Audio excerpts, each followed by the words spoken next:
Halo perlok, kini tok kejing petip cepi. I perlok wamaya. Wah hak cepau terik, dau gafet. Wadapan krek, daga muknor sport club. Tan tolong Hak daga me cepau tarik. Dau yo pile ya ga bampar Housie. Ke total price ki ka wa khanyala san pha ajar. Di price wan man ngi kam ni ne. Ka first price to chip haulak. Ka second price to leilak. Ka third price to chilak. Ka fourth price to chilak. Kilan man santele ngaduk gi jolly 5 gi corner gi top line gi middle line gi bottom line to san pha hajar gawe. Di kedua tiket wan du 6000 chishit. Tegar pada pergi perlok.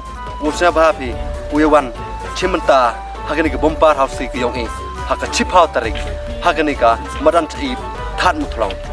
Pai ba lamban phe ya si let thip than. Ikte mana Housie ba em itu ki dum dam de mana. Ileu dam em umon mi wo joni upun brengia yang ngai phe hachwau yo ya ga Housie. Wagayari Upun ki dian tun yang ngai phe du ye yang ya ga Housie. Kerpada phi ba snya bha hamdam uwan. Kini to kau kabuk share ke yong phi ke yonga. Doi teran hi kublei cibun cejarngo.